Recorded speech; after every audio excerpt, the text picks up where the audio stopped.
I haven't really talked about Skeleton Crew much since the show premiered on Disney Plus, and I think a lot of that just has to do with the fact that I really just don't even care about and it seems like most people in general aren't really caring about Star Wars Skeleton Crew. And I'm not saying they're not caring about it as in they think the show is bad. In fact, this is actually a pretty well received show from those who've actually even bothered to watching it. But for the most part, I think audiences have largely abandoned Disney Star Wars because they've been basically disappointed so frequently, especially with the last show that they had. The Acolyte was so terrible.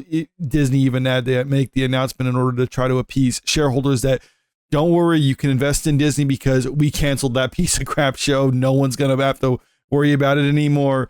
And I think a lot of that ultimately hurt Star Wars Skeleton Crew. And I don't think it hurt it as in like it's hurting it because it's a direct follow-up.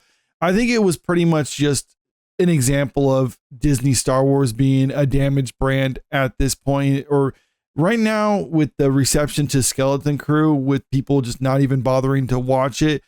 I think it shows that Star Wars is essentially a dead brand at this point. And I mean, it's a dead brand as in how Westerns used to dominate Hollywood. And then that became kind of a dead genre. There was still Western movies and shows being produced, but it wasn't quite to the same level as what it used to be. And I think Star Wars is essentially going to be at that point right now, at least for the foreseeable future. And there are some people within the media kind of questioning this, or outright even the fact that they're acknowledging that there is a problem with Star Wars right now, I think is a step in the right direction, because in the past you would get a lot of media outlets trying to run defense for Disney and Star Wars, saying like, oh no, it's still good, people like it, and it has strong viewership on Disney Plus, even though viewership on Disney Plus usually isn't that good, but they would still try to run defense for it. But now it's gotten to the point where everyone has to acknowledge that, yes, there is a problem with Disney Star Wars. And unless we actually address that particular problem, we're never going to find a solution as to what can be done in order to bring Star Wars back to the level that it used to be. Like I said, I don't think it can ever get to that point, but obviously Disney didn't pay billions of dollars for a franchise that they've still have yet to actually make a profit off of. So they want to do something, and this article from Forbes right here is kind of exploring the potentials of what went wrong with it, but it's not really offering up a whole lot of solutions, because really what can you do when something is dead? I mean, you can try to do some type of treatment, CPR and all that other stuff, but ultimately if it's dead, it's dead. You can't really do anything about it. Skeleton Crew, The Acolyte, and the Disney Star Wars Spiral. Skeleton Crew is a great new addition to the Star Wars universe. So far, a stellar series full of heart, comedy, and adventure that does successfully emulate the Goonies E.T. vibes it was going for, while also being its own thing. It may end up being the least watched Star Wars show ever. And that is saying quite a bit, that it's the least watched ever. And that's why I'm saying audience apathy is pretty much set in at this point, because say what you want about The Acolyte, it did get a lot more attention even if viewership wasn't good for it, because something that's so bad like that, it can be entertaining to watch. But when you get certain things though that are kind of in like that weird middle ground, like I usually say when it comes to rating movies, 5 is just the most middle of the road movie. Those are the ones that I tend not to like. I prefer like 1s and 2s over 5s, because at least when they're so bad, there's some entertainment that can be got from watching it. But when you have something that's just kind of in that strange middle ground, then there's really no entertainment. It's nothing like great, but it's also nothing bad. It's just kind of bland. And it seems like from people who've watched Skeleton Crew, that's kind of where this is. Even if they like it, they're not necessarily going to remember it when it's over, and they're not going to be thinking like, oh, I need to go back and watch Skeleton Crew or anything like that. It's just adequate. I mean, I'm not saying this as my opinion. That's just kind of the opinion I've gotten, because I personally haven't watched it, because like I said, I really just don't care about a lot of Disney Star Wars stuff, and this just doesn't seem like it's something for me. People who do watch it and like it though, glad you do. Hope you continue to enjoy it, and maybe you enjoy it enough to give it a rewatch at some point. Like I'll occasionally go back and watch movies like The Goonies, because that's one I really like. But that's not the impression I'm getting from people who do enjoy this show. Skeleton Crew, despite being #1 on Disney Plus itself, has failed to rank in wider tracks like Variety's Luminate's weekly top 10.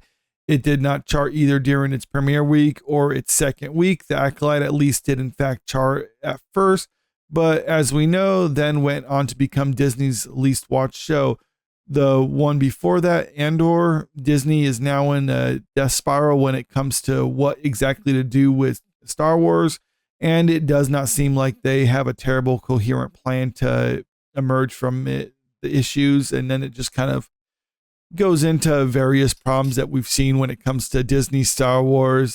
Disney Star Wars has mined the Luke Skywalker saga to death.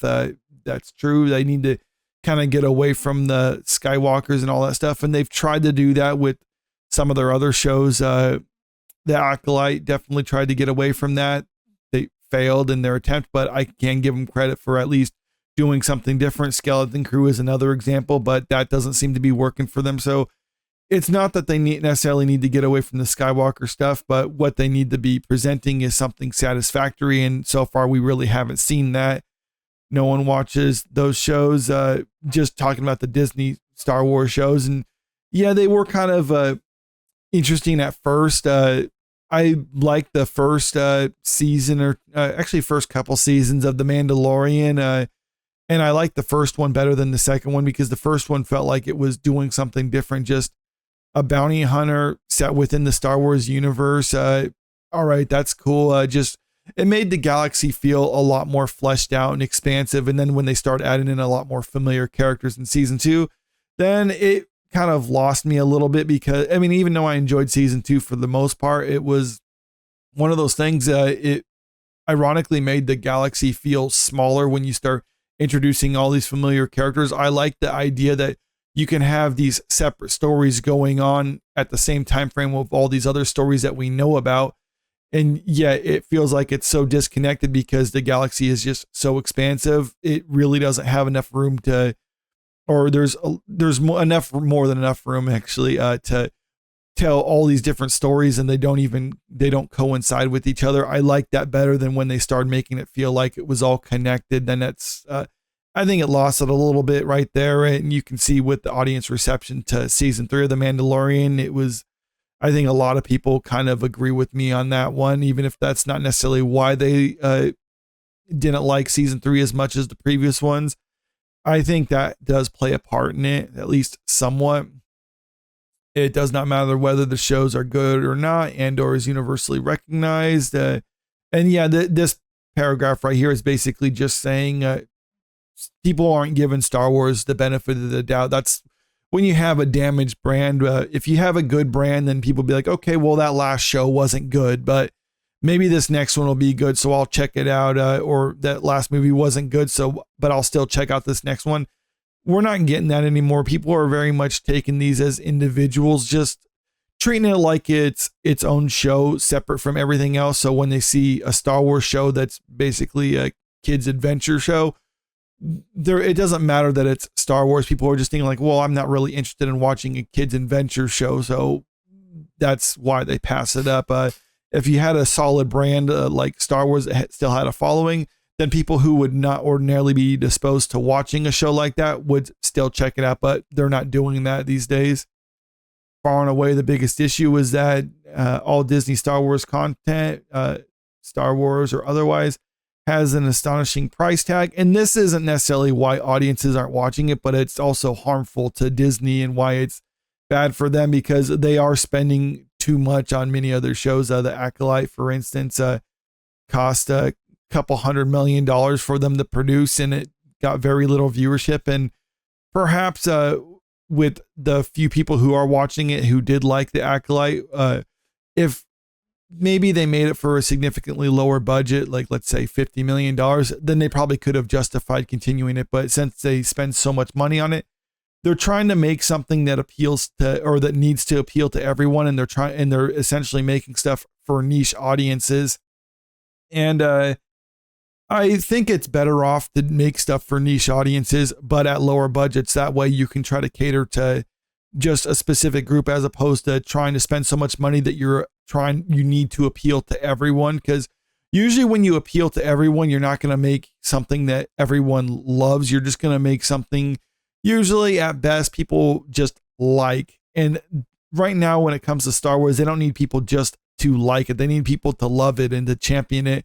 And I think that would be better off instead of spending $250 million on one show like Andor, for instance. They, I don't know, have several shows that cost $50 million. Each one is widely different. They're not trying to appeal to a mass market. They're trying to appeal to various niche audiences and get people on board that way, as opposed to what they've been doing. The article concludes saying there's really not much of a solution right now.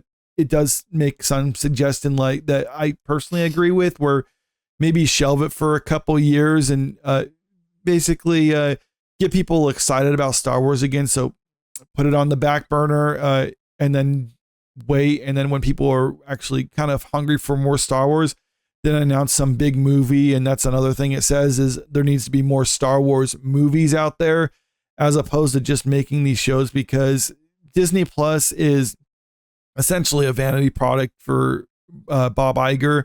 And that's why they're trying to focus so much attention on Disney Plus and making series for that, because he wants it to succeed. And so far, they really haven't reached their goal of reaching profitability by the end of this current year.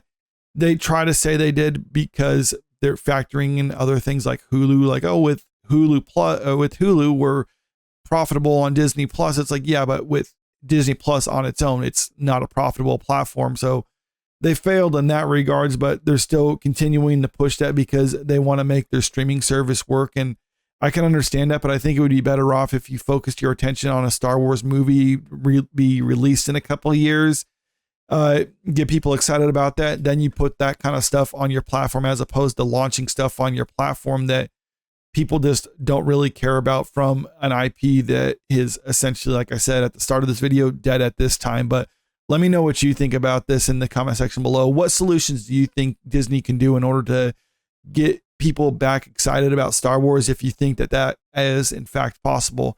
And also, if you haven't already, make sure you click subscribe if you want to stay up to date with the latest entertainment news. And don't forget to click that like button and share this video out there, because it really helps out with the channel. Thank you.